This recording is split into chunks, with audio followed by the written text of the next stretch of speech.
Hello and welcome to Undivided. Thank you for being here. Thank you for your commitment to giving common sense a comeback. A special welcome to Undivided subscribers. Coming up today, we're going to hear from Snohomish County Sheriff Adam Fortney and House Minority Leader Drew Stokesberry on the new drug possession law that passed in the special session yesterday. So we'll have two in-depth interviews on that topic, both from the political angle, what happened behind the scenes for something to come together, but also on the ground law enforcement angle, what Sheriff Fortney thinks about the new law and what his county is dealing with when it comes to drugs and public safety. Also coming up, we'll discuss, and I think it's going to be a theme today on this drug crisis and what's going on. We mentioned it at the bottom of the show yesterday that King County's Regional Homelessness Authority CEO, Mark Dones, resigned. So we're going to discuss that and maybe some of the reasons why, and also an interesting decision from the Seattle Times to close off comments on the article. Later on, as we dip outside of Washington State, Texas Governor Greg Abbott is asking other states to send help to the southern border. We've discussed this before, that I think every governor in the country being impacted by the drug epidemic should care and want to help at the southern border, because that has a lot to do with it. Nicole, hello. Hi, Brandi. Hi, Brandi. You have to unmute yourself. I know it's a lot going on. Should we show people who is with us today in the building? I guess warn them that. I don't think it's a warning. Okay. Well, go here ahead. they go. Oh, hi, Mackenzie. If you're not watching, I brought my dogs to work today. Lucky, come over here. Hold on. Oh. Lucky. This is the dog cam. Oh, here we go. Dog cam. Oh, there's a little nice shot of her butt. Lucky. Girls, face the camera. Let everybody see you. Lucky. Dog cam. Anyway, man. my two animals are with me today because their dad's working overtime. So we had to bring them in. They were being so good, and now you've riled them up here. Well, that's all right. They wanted their 15 seconds of fame. Okay, we have a lot to get to today, but I actually have two opportunities on Saturday for you and I and Nicole and the whole gang to get together. One of them is a volunteer opportunity. I've posted it, information on it for subscribers at Patreon and Locals. I did put it behind a paywall because it reduces the likelihood that crazy people are going to show up and ruin all our fun. But there is the one day of service happening in Seattle on Saturday, and Undivided's charity of the year, as selected by subscribers, is We Heart Seattle, which is a citizen-driven nonprofit that has gone out to clean up homeless camps, etc. So we're going to do that on Saturday at 10 a.m. Again, the details are on Patreon and Locals. And Andrea Suarez, who's in charge of We Heart Seattle, actually went out today and took a little video, brace yourself, a video of the area that we're going to be cleaning up as a group on Saturday. Here's what she sent. Everybody's worried on Saturday for Mayor Serve Day if we have enough trash for everybody to pick up. And I would say that this entire Northwest Queen Anne Greenbelt, Tim and I just hiked probably a quarter mile, and not only are we going to be here on Saturday, but we're also going to come down Careful, Andrea. Sunday as well. We will have needles to contend with on this pit because this is a very old abandoned camp. Yeah, so I invite you to join me, to join Nicole, my fiance will be there, to join Andrea Suarez. And again, there's a reason why I have the details behind a paywall. It's just, Andrea has contended with some pretty crazy people at some of these things, and so we just want to make sure that that's not the case. But if you want to become a subscriber and come out and join us at that litter cleanup, go to undividedpod.com. That's undividedpod.com, and you can sign up on either Patreon or Locals. And also, by signing up, you become part of Undivided's charity team. We pick a charity of the year every year. It was Brigadoon Service Dogs last year, and then we look for ways to either contribute monetarily or to get together, like we're doing on Saturday, to help the environment and help the world. Second thing I got to tell you about, and this is a really fun one, and it's deeply meaningful to Nicole and I. Our late friend Dory Monson, you might know if you were a fan of his, that he liked to bet on the ponies. We, in fact, had gone just a couple years before he died to Emerald Downs to, there's us. Wow, I was blonde in that picture, young and blonde. We went to bet on the ponies with Dory. He really loved going down to Emerald Downs. And so on Saturday, after the litter cleanup, starting at 2 p.m. Emerald Downs is going to be hosting the Dory Monson Memorial Purse. So there is going to be a horse race in honor of Dory Monson at Emerald Downs. We expect that racing is going to start at 2 p.m. and that particular race is going to be somewhere between 2 and 4 p.m. So if you want to go to Emerald Downs, I think you can buy tickets at the door. Nicole's going to be there. I'm going to be there. We had some wine yesterday with Suzanne Monson. I know that she's going to be there and she would love to see some fans of Dory there. Nicole, are you going to actually bet on the ponies? I'm going to go down. I forget what Dory's trick was for, like, he'd go down and see the ponies. I think it wasn't it that whichever one took a poo, whichever one he saw before the race. That was his trick, right? Something like that, yes. If he saw them take a, then he knew they were like light and they were going to go faster. So that's my plan is I'm going to go down. I'm going to watch for which one's taking a doo-doo. And I'm going to be like, that's my horse. And then Dory from heaven will do the rest for me. Okay. That sounds good. I'm in. Dory, I have so much faith in you that I'm going to bet my entire life savings on the horse that takes me for the Dory Monson Memorial Purse. So anyway. That'll be fun. It's really special they're doing that. Matt Johnson, his producer for the Seahawks, or his old producer for the Seahawks, has helped make this happen, and it's pretty cool. So it'll be fun. So it's gonna be a busy day. I hope we have time to shower between the litter cleanup and the horse racing at Emerald Downs because I want to look nice. I've got a little dress picked out. I'm gonna need a shower. But if you're coming to litter pick, by the way, sturdy shoes. Like horse poo anyway. Around there. Sturdy shoes if you're coming to the litter pick that a needle can't puncture through would probably be good. Some gloves, etc. Anyway, okay. So 2 opportunities, and let us know if you're gonna come because we'd love to see you there. And please say hello if you see us wandering around with a drink in our hand, looking at the backs of horses. All right, let's get to our top story of the day. As I told you guys on the show yesterday, there is now. Thank God, we are avoiding a July 1st cutoff where drugs would be de facto legalized in Washington state. There was a special session yesterday. It lasted just one day, and both sides came together and overwhelmingly, there was just a few no votes in the Senate and the House, passed a bill to make sure that drug possession and open drug use in public remains a crime in Washington state. And look, I know there's some disagreement about, it used to be a felony. Okay, now it's a gross misdemeanor. And I had some people I was saying, oh, it has to be a felony. Does it though? Think about that. I mean, I'm very law and order. A felony. I don't even agree with it being a felony. So I'm actually okay with gross misdemeanor. Now, if you're trafficking drugs or dealing drugs, heck yeah, that should be a felony. Like you belong in prison because every drug you're selling can kill someone. But I think that the goal is we want to get people better, right? We want to get people better and contributing to society. And so I've read through the bill. I posted some details of it on Patreon and Locals. I think it is a really good compromise. Not everybody didn't get everything they wanted, but that's how compromise works. I did want to chat with the new Republican leader in the House, Drew Stokesberry, who was elected as Republican leader a day, I think the day after the regular session ended. And so his beginning of being the House Republican leader was dealing with this absolute train wreck. But Representative Stokesberry was nice enough to join us to talk about what led up to this compromise and whether Republicans are happy with it. Representative Stokesberry, welcome to Undivided.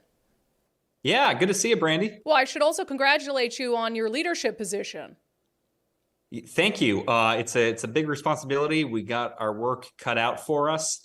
And talk about trial by fire. This is a big issue that I immediately found myself in the middle of following our leadership change. Yeah, I was going to say, you're getting 2 weeks of definitely testing of being a good leader. So hopefully it's working out all right behind the scenes. Yeah, we'll see. As I think we'll talk about in a second, pretty pleased with the direction of this particular policy. But it's been an interesting one to work on for sure. So talk about behind the scenes. The governor comes out last night of the regular session and says, I'm going to call a special session.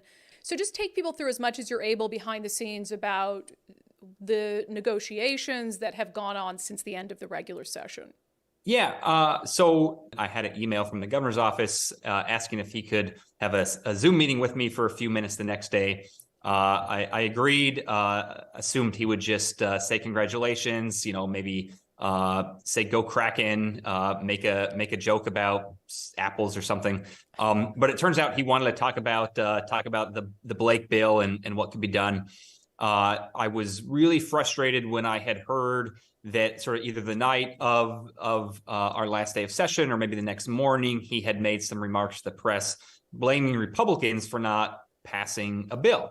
Well, I know you know this, Brandi. I hope most of your listeners do too, but Republicans don't have enough votes right now to pass anything. By definition, we have 40 members. We need 50 to pass something. We need at least 10 Democrats, probably a lot more as a practical matter. So the idea that Republicans were responsible for this, I think was pretty out of touch. And as I explained to him, just factually wrong. We were very upfront that we wanted a bill. We wanted to make sure that drugs were illegal at the state level, but we didn't want to settle for an inferior, inadequate bill, especially if an inadequate bill would have preempted cities and counties from solving the problem on their own. Essentially, what Republicans were asked to do was to pass, to vote for a really weak bill that wouldn't have solved the problem, but would have prevented cities and counties from solving the problem themselves. And we didn't view that as a viable solution. We would rather have there be no state law, but let cities and counties pass local laws that did make sense and that would work. And we were upfront about that. And I communicated that again to the governor on the Tuesday after we adjourned, which was Republicans are not the bottleneck here. We want the bill, but we're not going to be held hostage for a bad bill. We'll only vote for a good bill, but if there's a good bill that can be voted on, a lot of us will vote for it. And the issue was not Republicans, but rather the majority party that didn't want to bring a bill to the floor unless a majority of their caucus supported it. But as long as we could find some sort of middle ground amongst most of my members and most of the Democratic members, then I think we can move forward. So that's what I communicated to him on Tuesday. Can I just ask what his response was when you pushed back at the assertion that Republicans were somehow to blame for not getting this done during the regular session? Well, I got to say, I was pleasantly surprised at the reception. This was my first meeting with him one-on-one. It was my first full day as House Republican leader. So I didn't really know what to expect. I really only know the governor from kind of his public persona. I've been critical when I thought the need had arisen. So I didn't know what to expect. I expected a lot of pushback, and he did not push back with my characterization of events. He sort of nodded along. So I don't know if that meant he agreed with me and was only saying what he said for the cameras. I don't know if he was just being polite and he still really believes what he said. But for whatever it's worth, I explained House Republican position. He, in our private meeting, didn't dispute it. Gotcha. So then over the next few days, I got a lot of phone calls. I made a lot of phone calls to and from other legislators, both Republicans and Democrats, House and Senate. I got a lot of phone calls from members of the House Democratic Caucus asking me, is there a way to get Republican votes to put together some version of a statewide bill that could pass? I think a lot of folks were expressing frustration with how their majority leadership managed the process and allowing a bill that wasn't that good of a bill to come to the floor that couldn't even pass. But I also talked with a bunch of folks over in the Senate. There were a number of Senate Democrats that were helpful, including Mark Mullet, I think was instrumental in making sure we could get a good bill put together. So there was a lot of shuttle diplomacy and one-on-one member discussion, some that I was involved in, some that other, pairs of members were involved in. I think over the first week or so, the House Democrats continued to try to look for a way where they could pass a partisan bill that only Democrats would need to vote for. But again, thanks to folks like Mark Mullet in the Senate, there wasn't really a path for that, at least at that point in time. So about a week or two ago, and again, this has all sort of seemed like one really long day or week, so I might be messing up the timeline a little bit, but eventually we got to the point where Republicans put together a document where we said, here are the 5 things we need to see in a bill if House Republicans are going to consider voting for it. So we circulated that to the governor and to the majority caucuses in the House and the Senate.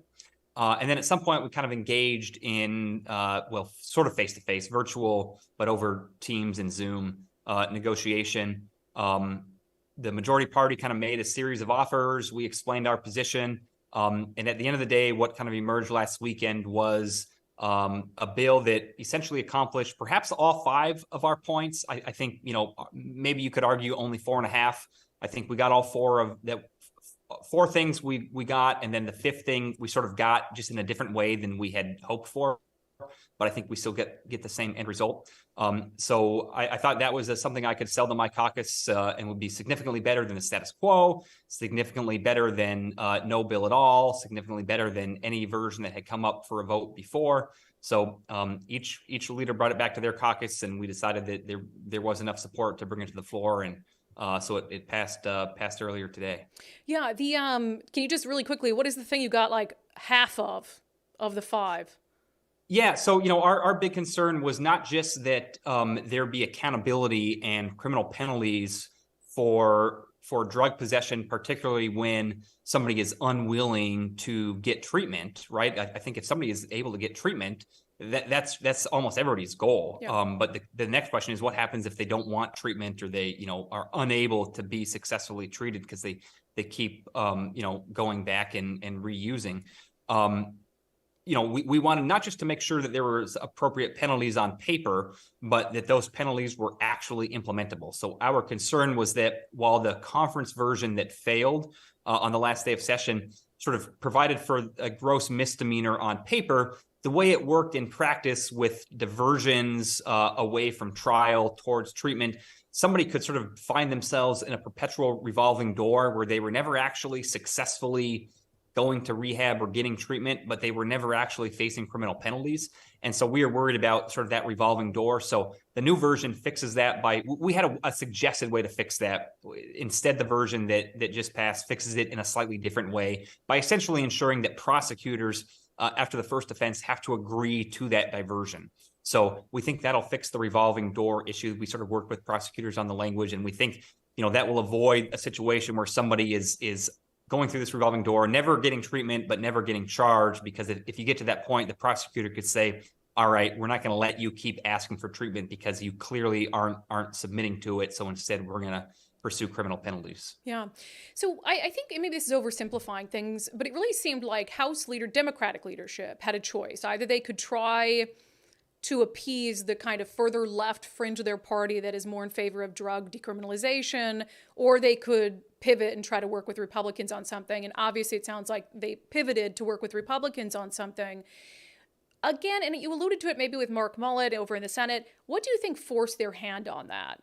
To say, no, we're not going to try again to pass a bill with only Democratic support that's watered down, that the progressives can agree on, but we're going to work with Republicans on something. Was there a factor in there that you think forced them to do that? Yeah, that's a good question. I have a theory or two. I don't want to assign motive I love theories. But I think there are a handful of members, Mark Mullet is probably the best example, that just want the best policy for the state of Washington and don't really care who gets the credit or don't really care about your partisan affiliation. They just want common sense solutions. And Mark's been a real stellar example of that on this issue and many others throughout his time in the legislature. Yeah, we had two Democrats on, by the way, Senator Mark Mullet and Senator John Lovick, who came on the show and said they would not support a watered down version of the bill. And so maybe that put them in a tough position.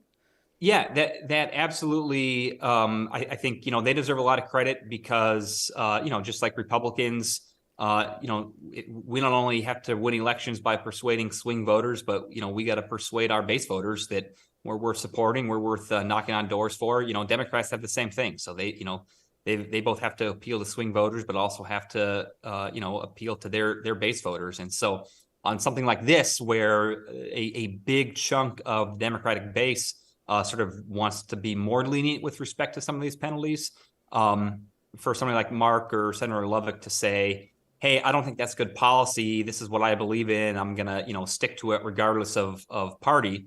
That takes guts. And so I appreciate that. And so I think them standing firm is a big reason we got here. But I also think that there are plenty of folks in Democratic leadership who, might personally be okay with a little bit more of a partisan solution or, a little bit, I would characterize it as a weaker bill or less accountability. I'm sure they would have a more diplomatic way of phrasing their different perspective.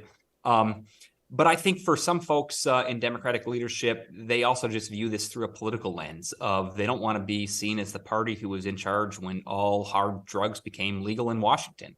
And so I also think there was a contingent of leaders who felt that while they might personally have been okay with a bill that wasn't bipartisan, that wasn't so strong, they thought the political cost of doing that was too high. And the net best political outcome for them was to work with Republicans. So, but my philosophy is, if there's a way to create better outcomes for the people of Washington, you should never not take that. So I think if Republicans weren't willing to find a way to support a bill that made sure drugs were illegal and made sure there was accountability for people unwilling to submit to treatment, that was a better outcome for the state of Washington, and that was something that Republicans needed to make sure we could support. Yeah, well, I'm glad you said it, because to sit here and listen to all the political calculations that leadership over on the Democratic side might be making, well, people are dying on our streets, just seems so out of touch to me. I'm glad you guys were able to get a bipartisan solution through. I'm sure it's not a surprise to you that it's, and I'm sure you feel the same way, that it's insane that it took a special session to do it. But Representative Drew Stokesberry, the new House Minority Leader, we appreciate your time and you helping to get something done that I think will be meaningful for the state. Yeah, thanks, Brandi. Thanks for all the attention you put on it. And I hope others know that I'm while I think this is a pretty good deal, a pretty good outcome, the best we could hope for under these circumstances. I'm not saying it's the perfect outcome, the perfect bill. I think that there's a lot more that needs to be done. This certainly won't solve the problem overnight, but I think it'll at least help give police officers and prosecutors the tools they need to help start to stem the tide. And one of my final pleas to the other caucus leaders was to keep an open mind that we can come back in future sessions and continue to listen to input from our communities and public safety leaders to continue to make changes. And not think that we are perfect all the time as legislators, because we're not. Yeah, on this issue and the pursuit bill, we're hoping that they are maybe willing to revisit that next year. So Representative Stokesberry, thank you so much, and please go enjoy life, okay? I will try. It was a little cloudy here in Olympia this morning, but it's getting some sun later this afternoon. So good. All right, thanks so much. Big thank you to new House Minority Leader Drew Stokesberry. We look forward to, who of course took over for JT Wilcox. So we look forward to having him on the show more often. And it was a little trial by fire for him to be elected House Minority Leader and then immediately have to figure out what to do with his drug possession bill. So you got the political perspective on that issue. Of course, there's always a question, I think, of when politicians pass things, how is that going to work in practice? And is it going to help people? And certainly, I don't think you can deny it's better than what has been on the books for the last 2 years, which essentially gave law enforcement no tools to try to get people into treatment options who at least initially were hesitant to do so on their own.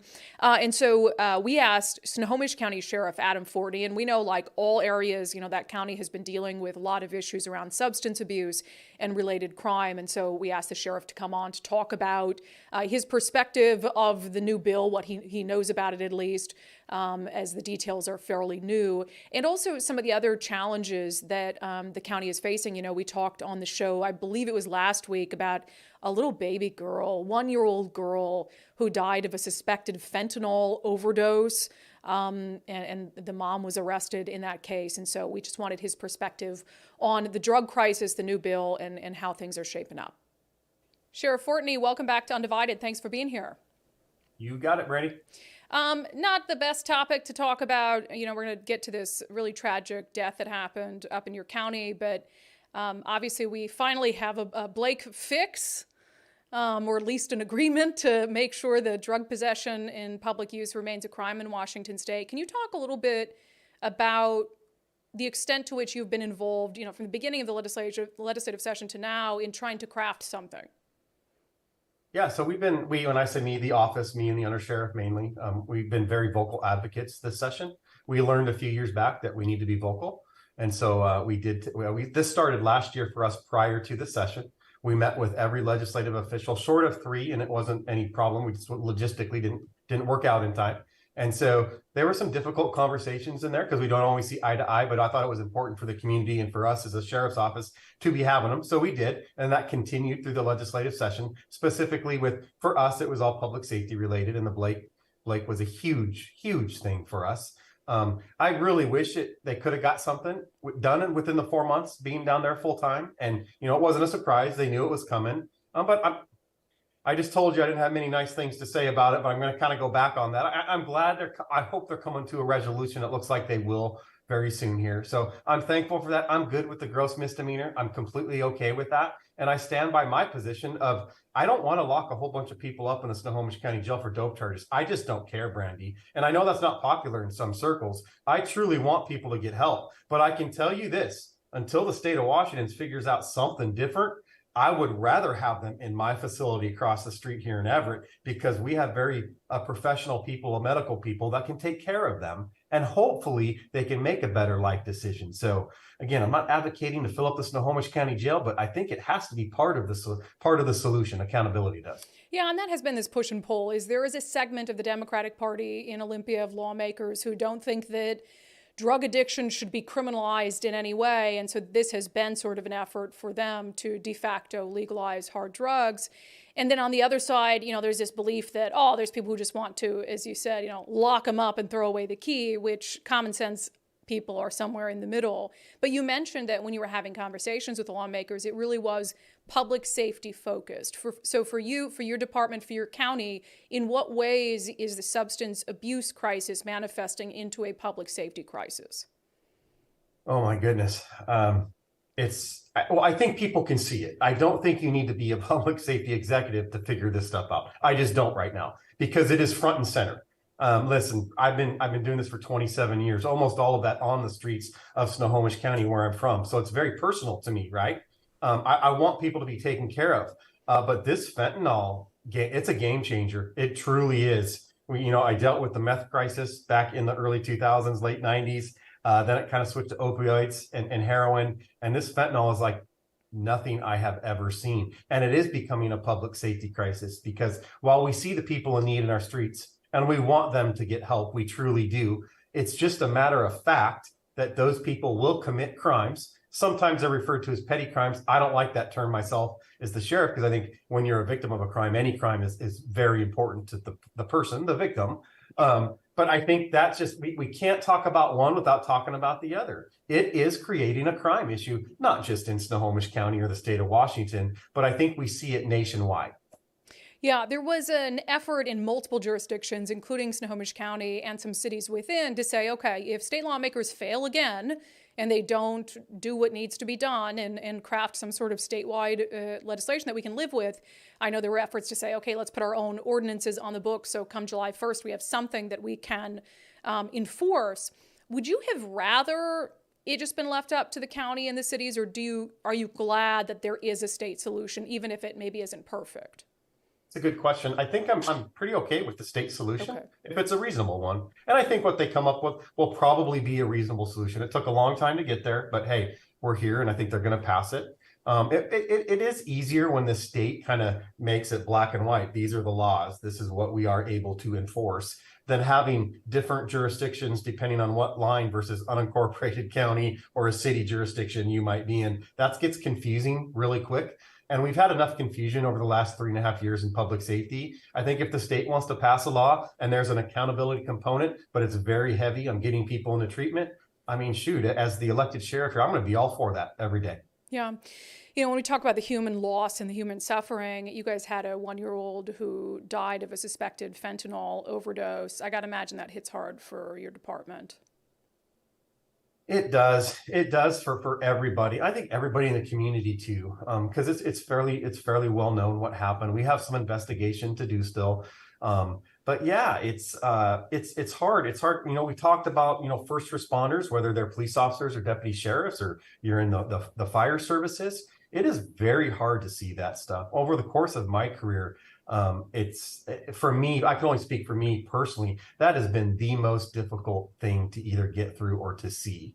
As professionals, we have to keep our composure, but it is something that does impact you. It impacts you as a human being. Forget the uniform for just a second. And it is, yeah, it's been a tough week. We had a very a violent weekend in Snohomish County. Actually, there's been a lot going on. This I know we're here to talk about this specific incident, but yeah, I can't attribute every single thing that happened over the weekend to fentanyl. I just can't. But it is a player, and it has been a game changer. And I'm a little worried about where we're going with the fentanyl crisis and where we're at. Yeah, have you guys seen? I have more questions about the infant that died, but have you guys also seen Trank up there? This fentanyl horse tranquilizer mix?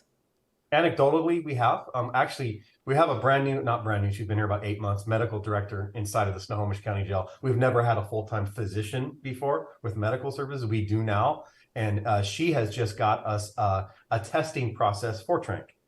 As people come into our facility, we test them. That's what we do. We need to know what's going on. And so we will have some better data on that in the near future. So we are, as technology increases, we're trying to be on the cutting edge of all that stuff, especially in our correctional facility. So I think all of the above is here in Snohomish County. We'd be naive to say otherwise. Yeah, it's just, I've seen some images of people who are using it, and it's disgusting. I mean, rotting flesh, and it's just really horrifying.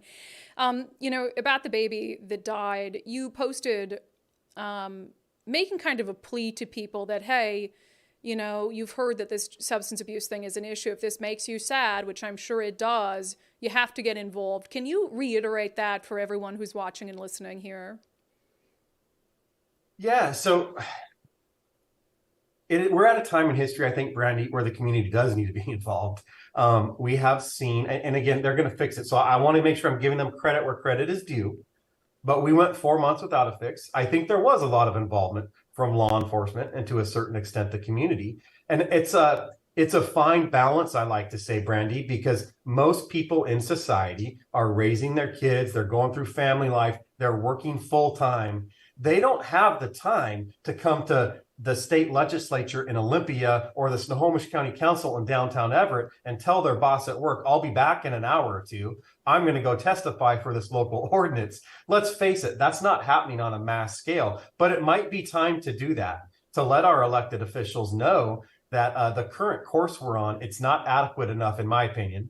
And whether that's accountability or getting folks treatment, we need to figure out something when it comes to this fentanyl. And I think it is time for the community to be involved. Yeah.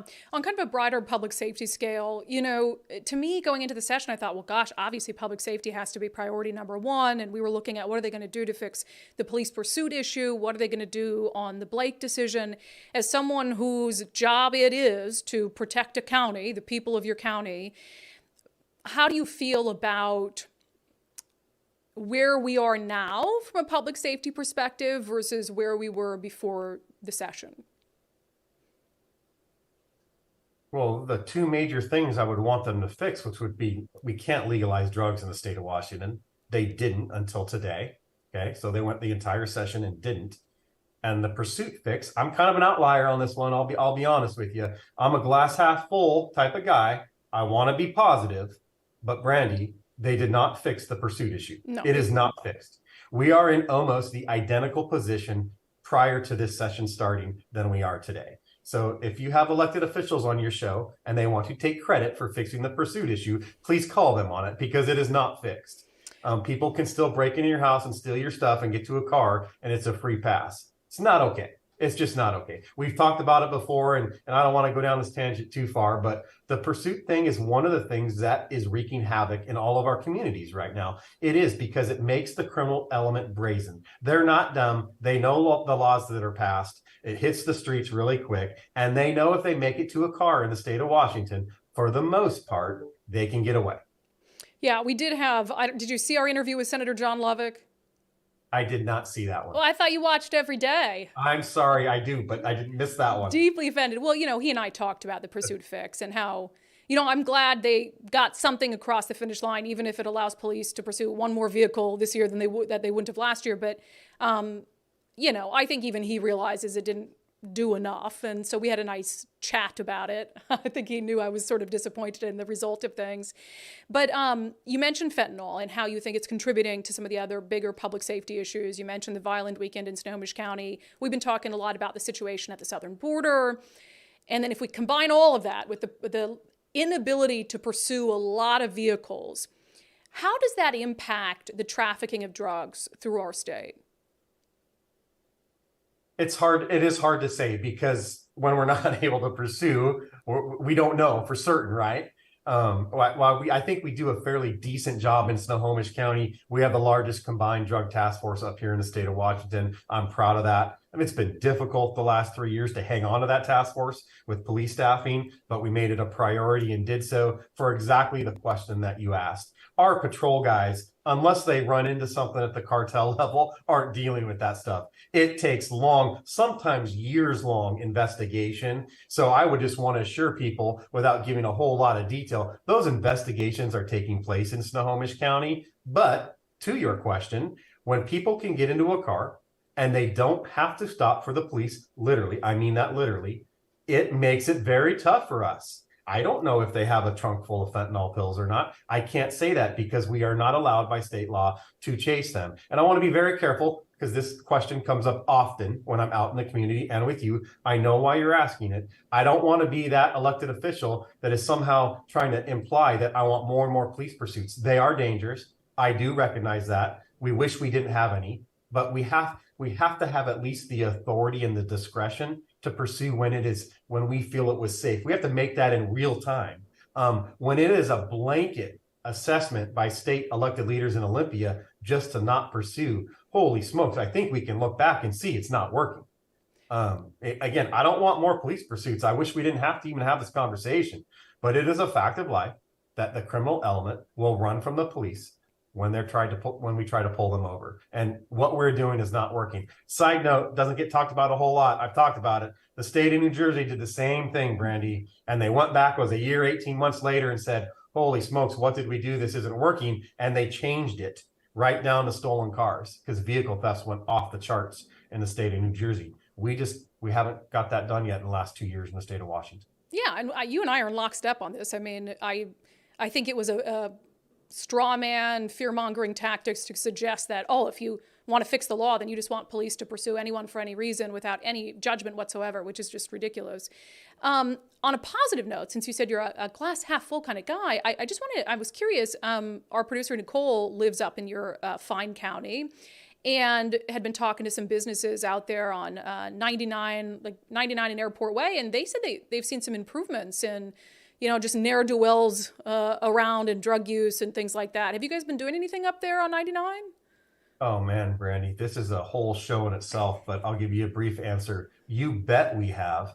We are, I think, very unique in the world of public safety at the Snohomish County Sheriff's Office in the last 3.5 years, when it hasn't always been comfortable to do our job. And I'll be honest, we struggled with it. Especially 2021, when the laws were in effect and we weren't sure. We still went out and did law enforcement. I want to make that clear. I attended a meeting in that exact area. We call it the Mariner Square Business Association. It started with 12 business, either managers or owners. And I went there as the elected sheriff, and I didn't have to, but I went there for 2.5 hours. I got an earful, and it was not comfortable and it was not good. They were fed up as business owners in South Everett. But what's important is now it's 2.5 years since that meeting. I go there almost on a monthly basis and still meet with them. It has grown to 50 businesses, Brandi. That is huge in South Everett. And now we've crossed jurisdictional lines, because one side is county on Highway 99 and one side is the city of Everett. We partner with Chief Templeman in the city of Everett. They have come to our briefings. We have done criminal emphasis in that area for going on 3 years now. And it's not perfect. There is no panacea when it comes to this. I am not advocating to lock everybody up to solve societal problems, but I am saying we have listened to how the community wants to be policed in that area. We have taken their input and we are doing things down there. And I hope they do see a difference. And again, it's not perfect, but I do think you can see a difference down there. Yes. Well, it's obvious. Nicole, do you want to say anything? Yeah, because Nicole said that it's very, very clear. Yeah, I mean, it's very clear. The business I was talking to was Mazda of Everett, and he was replacing windshields on a regular basis just from people walking by and throwing rocks at cars. And he was ecstatic and had nothing but great things to say about the way that you've all come together to fix that area. There you go, Sheriff. some feedback. I'm glad to hear it. Yeah. Yep. Well, Snohomish County Sheriff Adam Fortney, we do appreciate your time and your care and concern for public safety at a time when so many leaders seem to have forgotten that that's their paramount responsibility to all of us. So thank you for being here. Thank you very much, Brandi.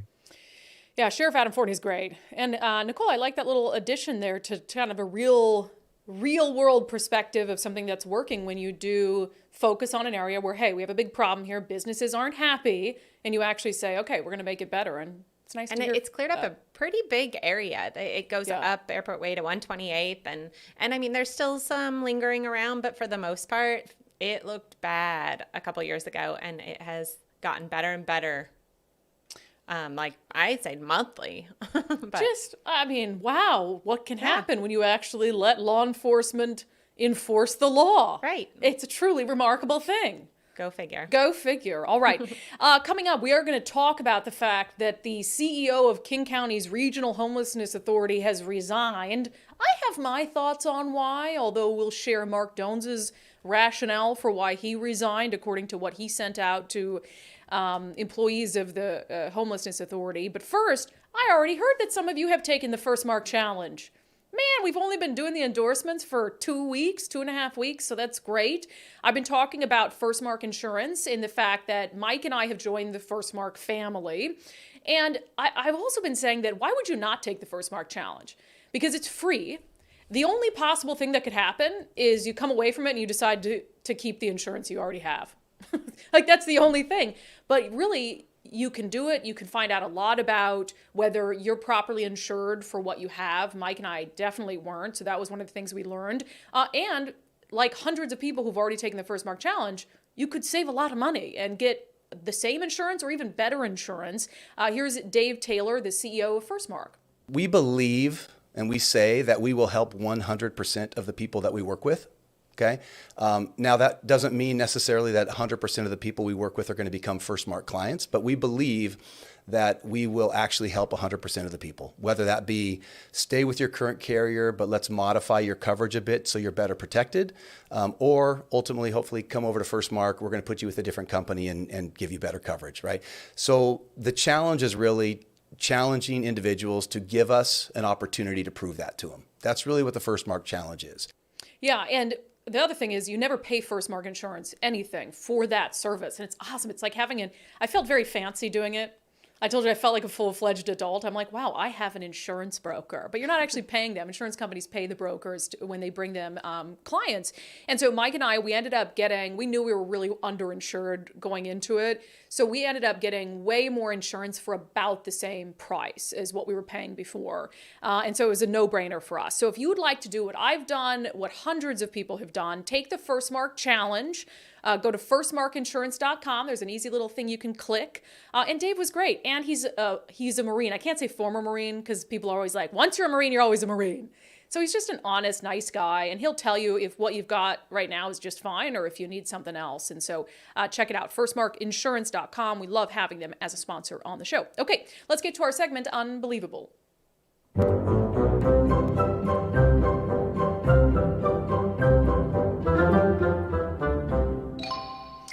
You know, I can't say I'm surprised that the head of the Regional Homelessness Authority in King County has resigned, because there have been a couple doozies of stories lately. There was a story the Seattle Times did about how the Regional Homelessness Authority hasn't been able to fulfill basic functions, like getting contractors paid on time.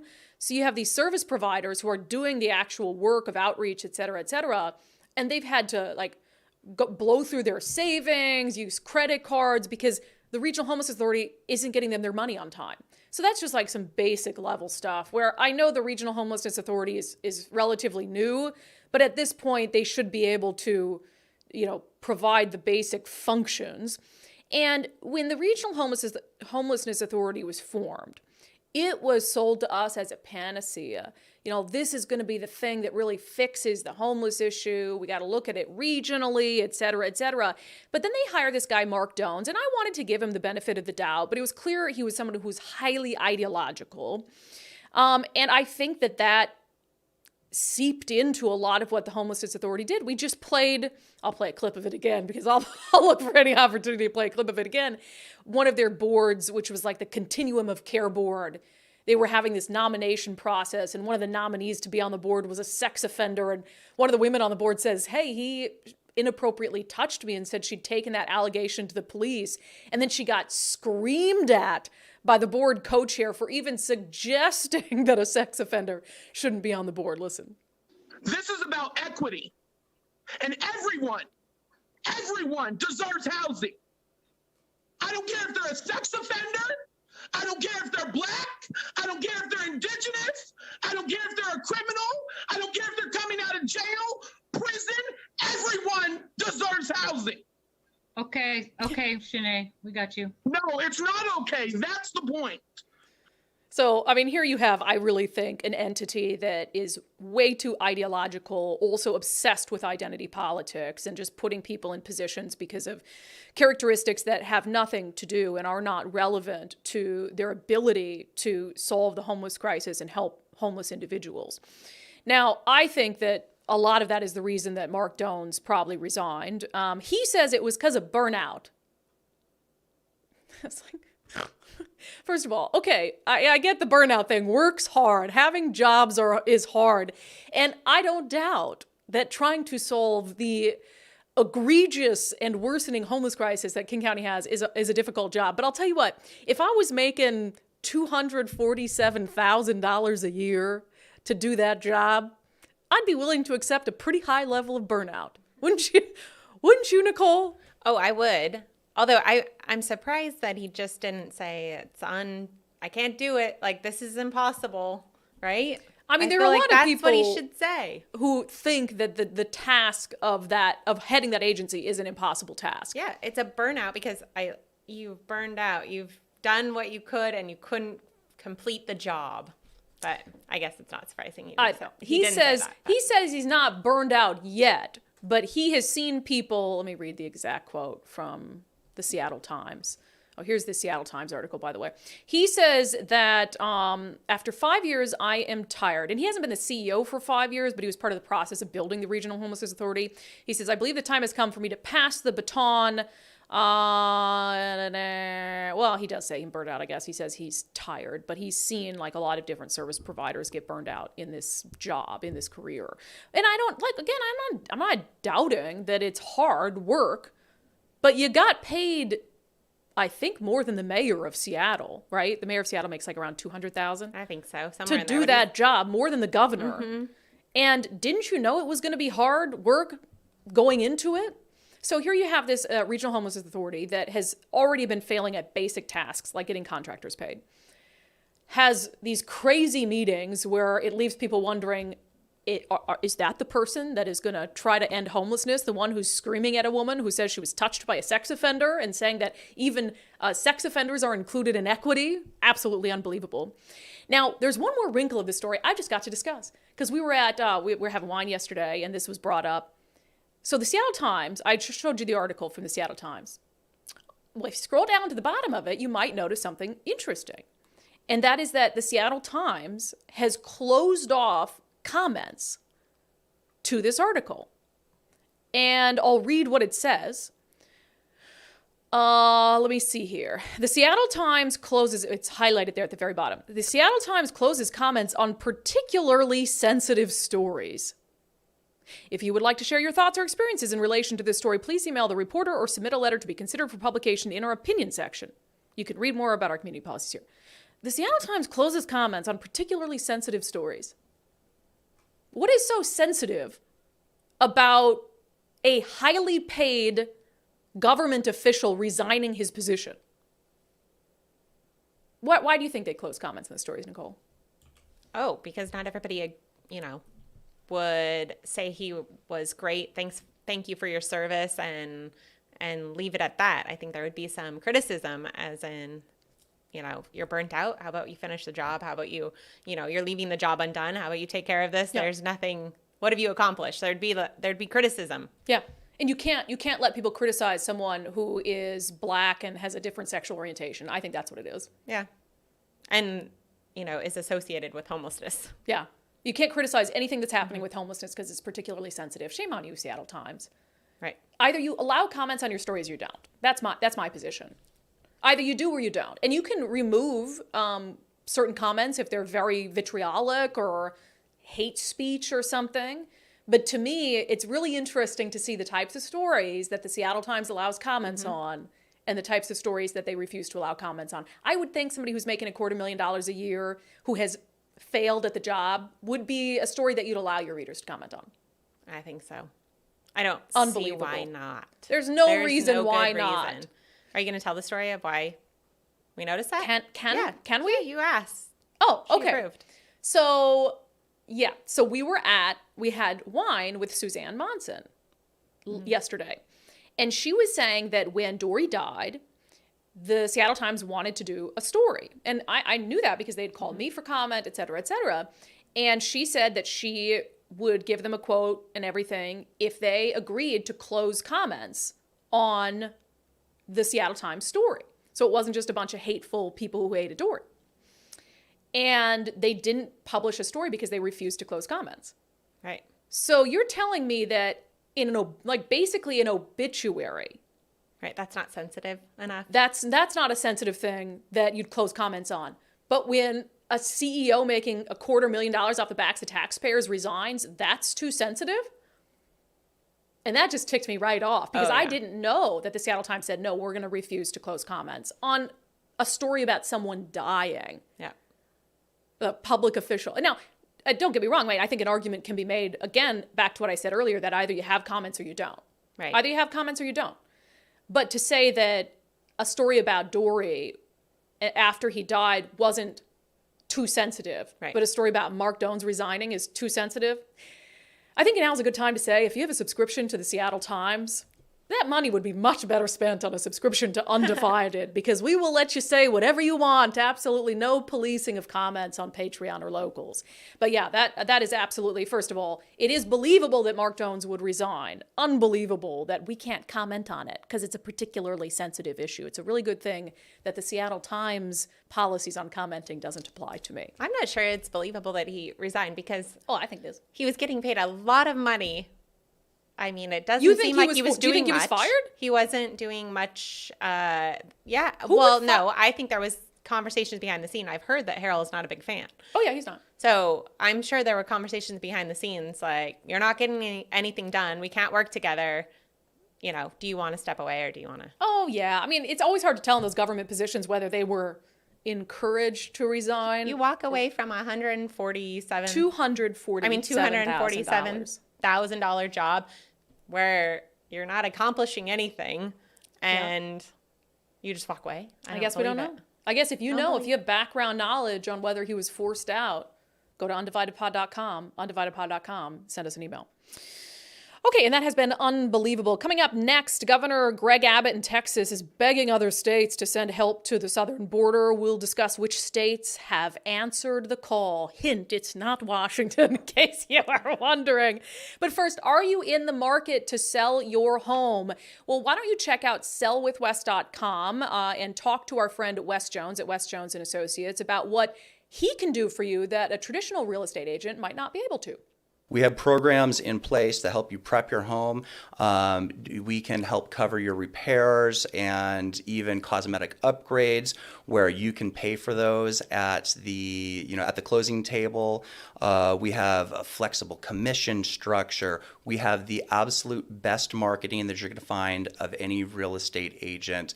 And there is a lot of programs and different things that we do that I go pretty in depth with on my website. So you can start by going to sellwithwes.com and go to the Sell a House feature, and you can go under some of the different programs that we have to learn a little bit more. If you want to check out your home's value, just plug in your address there. And if you want to book up a consultation with me, just give me a call. My cell phone is there on the website, and it's super low pressure. I'm going to tell you the truth if this makes sense, or it doesn't for you, and I'm going to treat you fairly.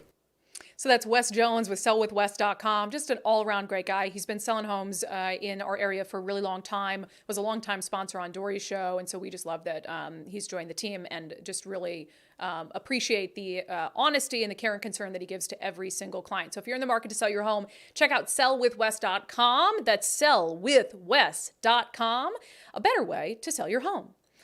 Nicole, you're over there like you want to take the doggy cam, don't you? Oh, Lucky's having a little dream. Yeah, I can see her foot. Well, you got to show the people. Oh, yeah, I know. Here it goes. I'm hoping Lucky, we catch it.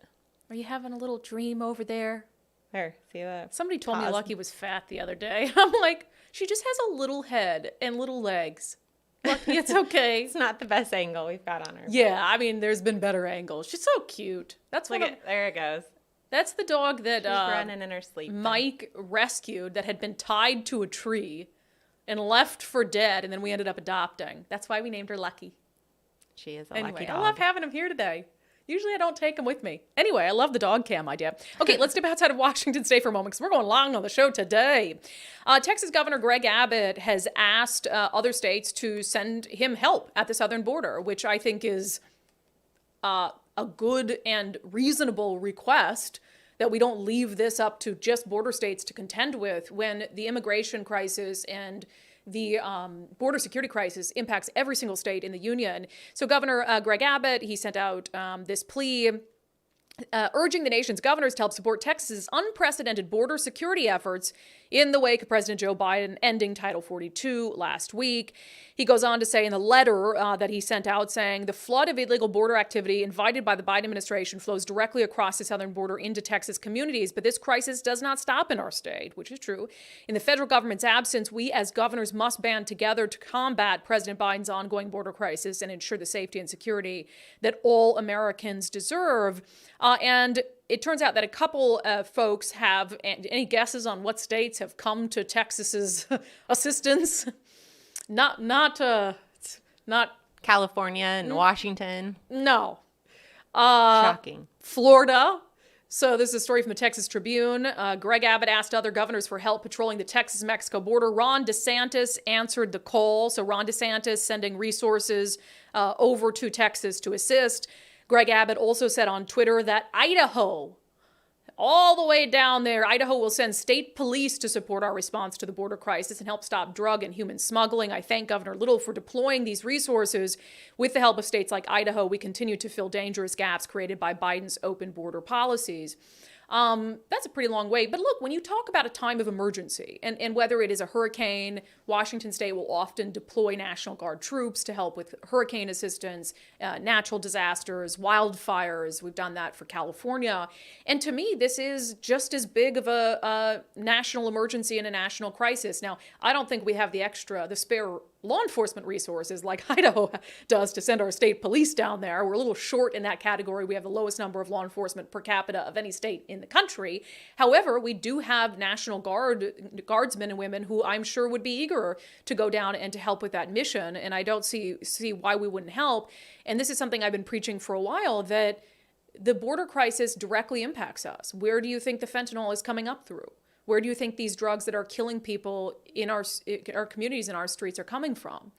And, you know, the drug epidemic also leads to a crime epidemic in our communities. And so why would we not go and help? And of course, the answer to that is political. I've said that I think the King County executive, Seattle's mayor, the governor should be having weekly press conferences urging the Biden administration to do more at the southern border to help save lives in our state. If our politicians truly were acting in the best interest of the people they serve, they would be all over this request from Governor Greg Abbott. They would be all over it to say, you know what, we disagree politically, but we want to make sure that people who have a reason to come in can get in and seek asylum, and those who don't are not coming in to traffic people, to traffic drugs through our states. So again, it's just another example of the failure of the two-party system, of how it turns politicians into people who care more about winning and more about political party and political messaging than they do about the people that they're supposed to serve. So honestly, it is truly a shame that Governor Jay Inslee would never answer this call from Governor Greg Abbott, but won't look at the border crisis for what it really is and look at it as an opportunity to help and to save lives on the streets. of our state and many other states. Truly, truly a shame. Okay, coming up next, we're going to take your comments from the live feed for those of you who are consuming the show live today. But first, I am down more than 35 pounds on the Eastside Weight Loss Clinic plan, and I'm feeling really good going into summer. I already told Nicole I picked out a nice, cute little pink dress to wear to Emerald Downs on Saturday. So that'll be fun. And I just feel really good. I think the bottom line is that's what it is about to me. Like, not the number on the scale, but just feeling good. And I've heard from so many of you who have started the Eastside Weight Loss Clinic plan since we started advertising for them in January. And I heard from a couple people yesterday saying, hey, does it work? Yeah, I mean, it works really well. Is it magic? No. And I would never pretend that it's magic. You have to follow a pretty strict diet for 60 days. But I was able to lose more than 30 pounds in just 60 days. It was such a quick transformation. So if you want to lose some weight, be feeling better before summer, you still have time. I mean, 60 days from now would put us at what? July 17th, right in time for just the heat of summer to be feeling good about yourself. A lot of people lose 20 to 30 pounds in a month or two on the program. So check out eastsideweightlossclinic.com.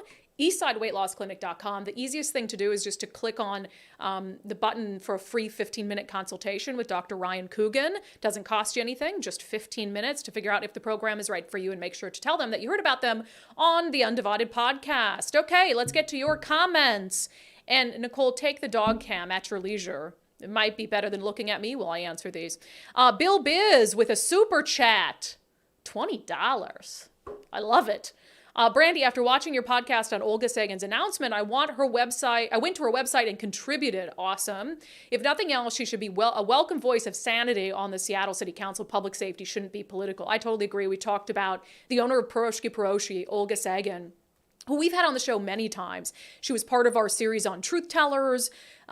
She owns this popular Seattle bakery, had to close a location of it on 3rd Avenue over crime, people using her storefront as a drug den, shootings down at the Walmart, the McDonald's of death down the street.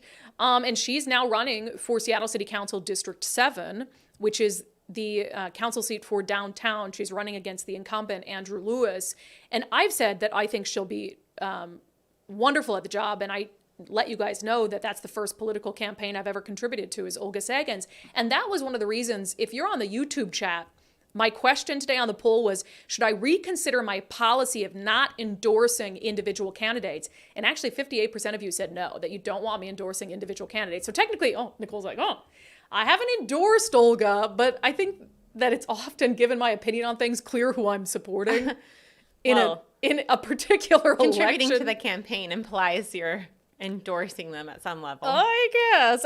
The reason I ask that is I've had a lot of candidates ask me for endorsements over the last 2 years or so. And my policy has been that I don't proactively or in response to endorsement requests issue individual endorsements.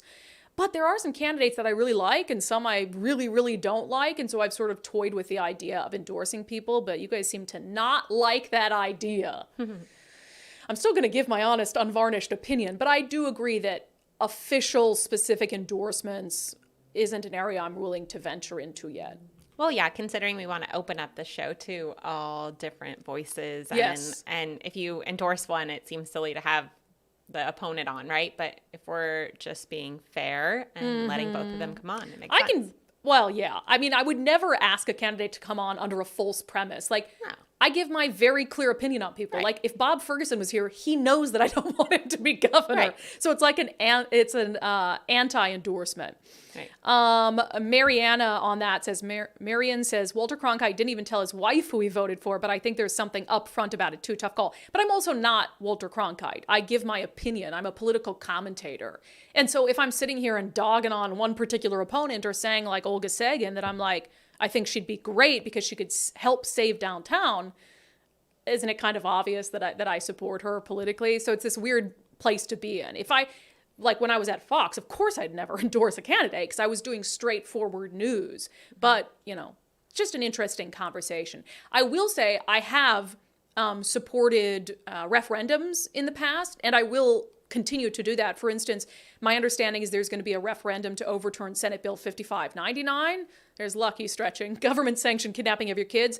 You better bet that I'm going to be out there trying to gather signatures for 5599. But that's not an individual person. That's a policy.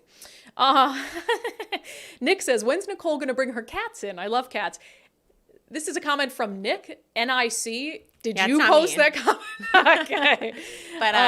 But yeah, no, they don't like to travel. They don't travel well. I had this big dream of having cats that, would ride in this backpack or something like that. Mm-mm. Neither one of my cats are all into that. That was your big dream? You see those YouTube videos of people going hiking with their cats in their back, and then the cat just wanders up.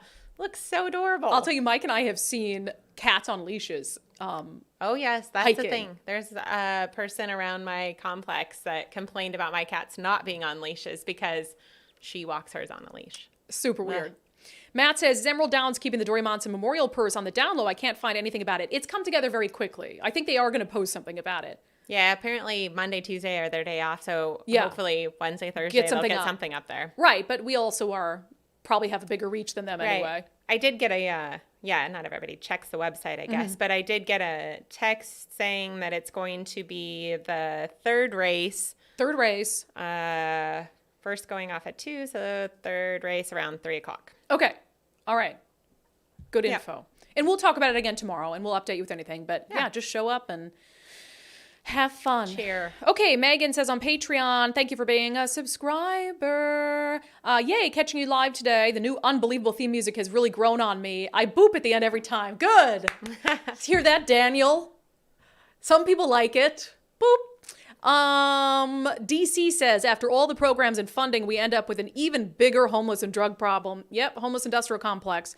Paying $247,000 salaries to someone who can't even fix the problem and gives up a couple years in. I don't think providing them needles and safe places to do drugs is helping much. I agree. I don't think it does either. Steven says, so Mark Doan stated he has seen too many people burn out and didn't want that for himself. Makes me wonder what he was getting himself into taking that position with a city with such a horrible homeless issue. That's exactly what you said, Nicole, which is, what did he expect? Right. It's got like the worst homeless crisis, one of in the nation, besides maybe San Francisco. And it's like, you're going to burn out 100%. Well, especially most of us burn out if we don't see reap the rewards of what we're doing, or the benefits, or like see the success that we're building on. So it makes you feel like you're doing something and accomplishing something every day. And if you don't see that, which I don't think many of us see, the progress that's been made, then it does. I agree. That would get to be a burnout. If we had been doing this podcast for 18 months, which we have about 18 months, and no one was watching, I don't think I'd keep doing it. Right. I mean, I'd give it a little bit, but if we didn't have any viewers, I'd probably give up. Okay, Rachel says, why isn't Governor Abbott sending busloads to Seattle, considering it's a sanctuary city? Good question. Maybe not as visible as sending them to to Times Square and to the vice president's house and outside the White House. Aaron says, damn, this sheriff needs to be more public facing. He's very well spoken. Talking about Snohomish County Sheriff Adam Fortney. Yeah, he's great. And he does do quite a few interviews. He's just been awesome up there. And very just like, I almost appreciate the fact that he has done interviews but is still getting stuff done. Because I see a lot of public servants who it's like one or the other. It's like either they're talking so much on the news that they're not focused on anything except getting their name and face out there, or they're nose to the grind and getting stuff done. Oh, Lucky. I feel bad for people who are only listening on the podcast because Lucky is too cute. She is adorable. Okay, H says, Snohomish County Sheriff is the best. Sheriff Fortney is so very loved by the people in Snowco. Harold says, wow, a lot of love for Adam Fortney today. Yes. Harold says the sheriff is a stand-up guy. I wish we had him with a broader level of responsibility. Let me see here. Richard says, I agree that Mark Dones was urged to resign. Very, very possible. Jackie says on Patreon, the Seattle Times closes comments on anything that will blow up the comments. They do a decent job of reporting, but they do have some bias, and they protect that bias by closing comments. Yeah, I think actually the editorial board of the Times does a more fair job of assessing the issues than we see in the reporting in the Seattle Times. Okay, let's see here. Good comments today, guys. I appreciate all your activity on the chat. Okay, let us get to our sanity check for the day as we've gone over time. Okay, Elon Musk did another interview, and these are so fascinating. He picks people who aren't good interviewers. Like, Elon, come on with us. We'd do a much better interview with this. This interview also proves something I've believed for a long time, because if you'll notice, when I do interviews, I never have papers in front of me, unless I like specifically have something I need to reference, like a quote or something. And I always think that the amount of paperwork an interviewer has in front of them, there's an inverse correlation to the quality of the interview. So anyway, he speaks with this guy from CNBC, and there's a clip that's been played a lot. We're going to play a little chunk of it here, where the interviewer is asking him about some of the stuff that he tweets and if he should maybe put the brakes on a little bit, given the impact that some of his tweets can have for Tesla and for Twitter as a platform. Watch. You do some tweets that seem to be, or at least give support to some who would call others conspiracy theories. Well, yes, but I mean, honestly, some of these conspiracy theories have turned out to be true. Which ones? Well, like the Hunter Biden laptop. That's true. That's true. Yeah. So, that was a pretty big deal. There was Twitter and others engaged in active suppression of information that was relevant to the public. That's a terrible thing that happened. That's election interference. But how do you make a choice? You don't see, I mean, in terms of when you're going to engage. I mean, for example, even today, Elon, you tweeted this thing about George Soros. Well, I'm looking for it because I want to make sure I quote it properly. But, I mean, you know what you wrote. But you basically... It reminds me of Magneto. It's just like, calm down, people. This is not like made a federal case out of it. You also... you said he wants to erode the very fabric of civilization, and Soros hates humanity. Like, when you do something like that, do you think I think that's true. That's my opinion. Okay, but why share it? Why share it? Especially, why share it when people who buy Teslas may not agree with you, advertisers on Twitter may not agree with you? Why not just say, hey, I think this. You can tell me, we can talk about it over there, you can tell your friends, but why share it widely? I mean, this is freedom of speech. I'm allowed to say what I want. You absolutely are, but I'm trying to understand why you do, because you have to know it's got it puts you in the middle of the partisan divide in the country. It makes you a lightning rod for criticism. I mean, do you like that? People today saying he's an anti-Semite. I don't think you are. No, I'm definitely. I'm like a pro-Semite, if anything. I believe that probably is the case. Yes. But why would you even introduce the idea then that would be the case? I mean, look, we don't want to make this a George Soros interview. No, God, no. I don't want to at all. But what I'm trying, even came up though in the annual meeting. I mean, do your tweets hurt the company? Are there Tesla owners who say, I don't agree with his political position and I know it because he shares so much of it? Or are there advertisers on Twitter that Linda Yaccarino will come and say, you got to stop, man. Or, I can't get these ads because of some of the things you tweet. This is a real pause for those just listening.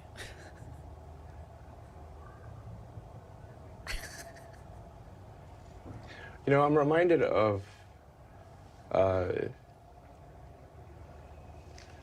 there's a scene in The Princess Bride.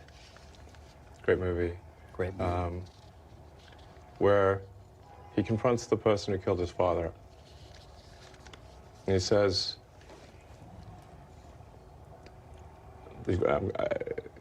offer me money. Offer me power. I don't care. So you just don't care. You want to share what you have to say. I'll say what I want to say, and if the consequence of that is losing money, so be it. I love it. I love it. That was a very long pause. I think it was 12 seconds long. Right. It was deep in thought and then came out with a movie quote.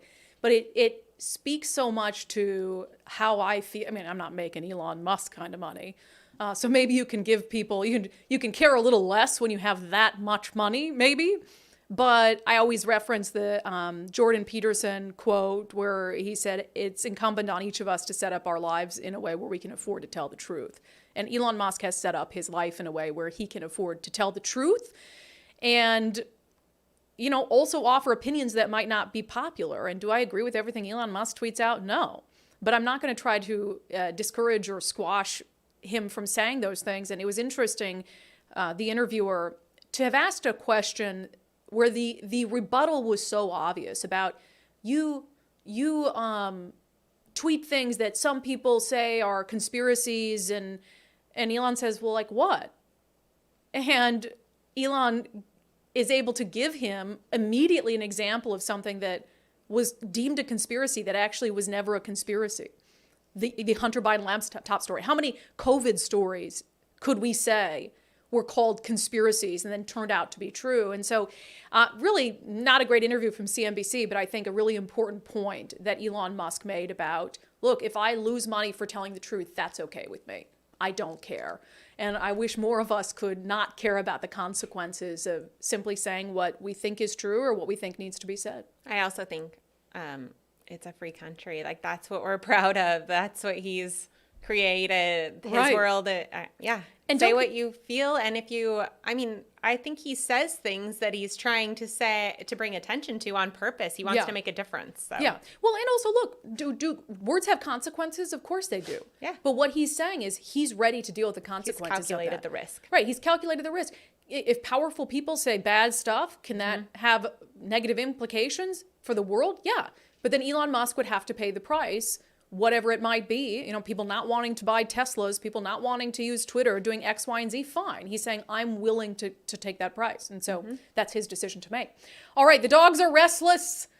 The dogs are restless in here. Hi, Lucky, you've moved over to join Nicole. That's very nice. Don't worry, I'll take you for a walk in a second. That has been it for today's episode of Undivided. Thank you for being here. Thank you for your commitment to giving common sense a comeback. Don't forget to check out Patreon and Locals. You can find out how to subscribe for as little as $5 a month at undividedpod.com.